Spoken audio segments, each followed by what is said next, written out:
Hello. In the past few days, I posted 2 videos about Martin Sellner.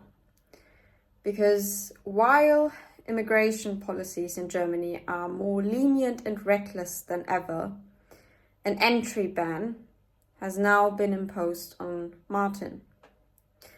Both of these videos were in German, and one of them was a whole interview with Martin. And I did not expect to record another video on this situation, especially not suddenly switching to English.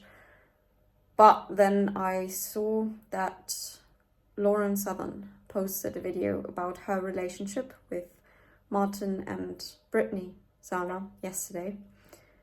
And I feel that it is incredibly important now for me to speak up as well, to support both parties in this, Lauren and Brittany and Martin, because I am fortunate enough to be able to consider myself a friend of Martin and Brittany, and I have also been in touch with Lauren multiple times, and they are arguably the strongest, most courageous people that I have ever come across, that I've ever talked to personally. And they have inspired my work, my resilience, especially for years. Regardless of politics, just as human beings.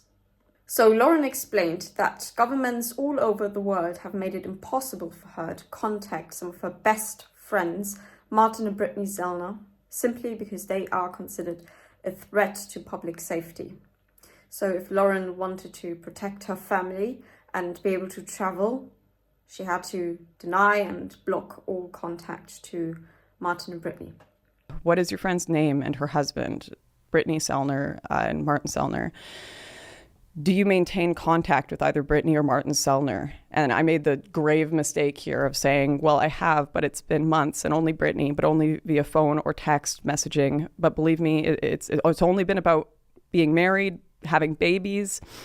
We haven't seen each other in person in a while. Like, I'm sitting here having to convince the government, like, I haven't spoken to this person I love. I swear I haven't talked about politics. Like, I swear we just talked about our babies. And it's like, because I know I've done these questioning sessions so many times, and every time they're like, when's the last time you spoke to them? When's the last time you spoke to them? You have to imagine that crime statistics, especially rape, are skyrocketing and have been for years in Germany due to the influx of illegal migrants. We can see that in crime statistics. And yet the greatest threat to public safety and order is Martin Sellner, because of thought crimes. A major incident that sparked the situation that led to his entry ban to Germany was a conference in Potsdam. He was a speaker there, and there were also many politicians from the AfD, but also the CDU present. The CDU is a conservative but mostly considered mainstream party. That is very important to note. So this conference was also attended by Correctiv.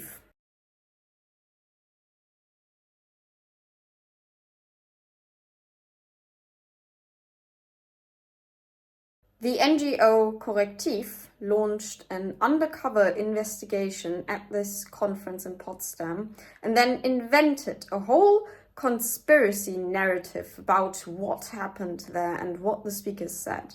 The German state at the moment is a textbook example for anarcho-tyranny that even the political scientist who coined the term could have never dreamed of.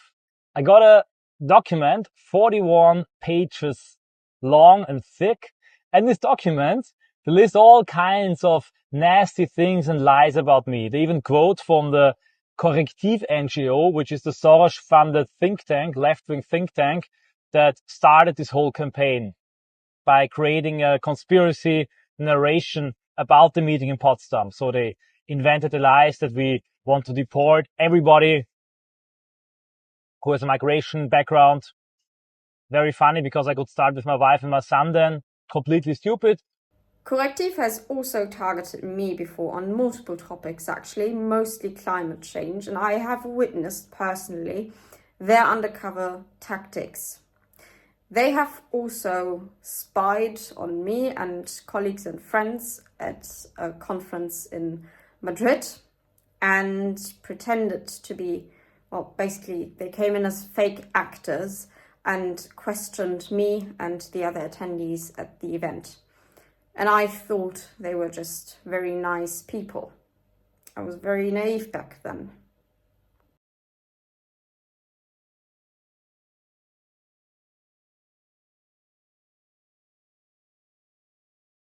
It is very important to note now that Correctiv actually lied about the extremist extent of the conference in Potsdam with Martin Sellner, and they actually had to admit defeat in court. The primary ideological reason for this entry ban for Martin is the content of his book, wherein he proposes a political approach of remigration against the current migration policies. The book is currently banned on Amazon as far as I'm aware, but I'm going to link it down below, however it is in German.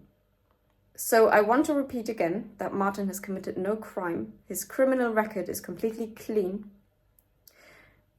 And the only crime he may have committed is speaking up about his dangerous thoughts that are in opposition to the German government. No crime, just books. They kick me out. Normally, people are not allowed to enter Germany because they're really dangerous. They're committing terrorist attacks. But even here, the German state is becoming very reluctant, so to say, anarcho-tyrannical. More than 127,000 illegal entries have been recorded, according to Dr. Professor Martin Wagner, political scientist, in Germany alone in 2023. The idea behind this entry ban, of course, goes way beyond Martin. You have to remember that they want to set a precedent so that they can repeat these tyrannical measures in the future against anyone who dares to question the German government. At this point, you might have to wonder, why would Martin even continue? Why wouldn't he just give up? For the sake of his family, for example. I asked him that exact question and I would like to read it out to you. I will show you the interview section in German, but I will also provide the translation. Have you ever thought about just giving up everything and withdrawing with your family? A good question, and I must honestly say yes. Yes, I have thought about it several times, but I've never seriously considered it. It crosses your mind when you see other people living abroad or as digital nomads, jetting around the globe, and then there's the consideration of maybe somehow, yes, with writing books, making videos, pure business work, investment guidance, graphic work.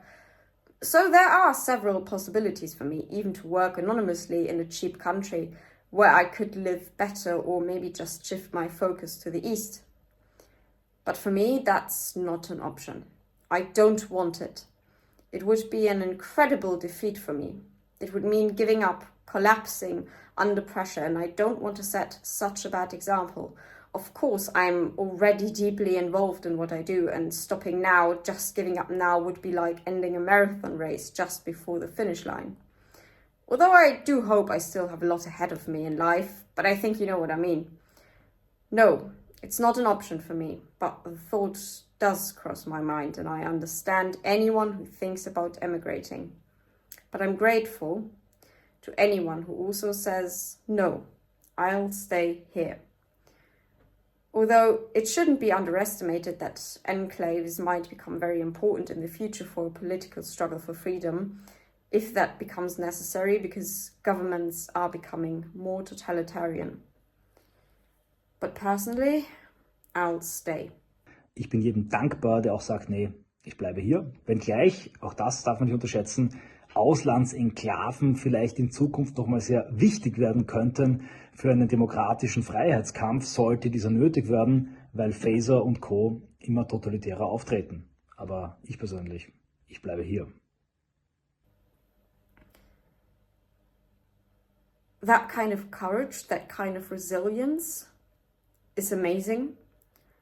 And I must say that I was very impressed when I heard his answer. Even though I expected it, I saw it coming completely. And yet it really hits me hard now, even more, now that I've seen the video that Lauren posted. It was horrific. All I'm wanting to do is ensure that, guys, I've quit politics. Please, just let me be with my family. Please let me see my family.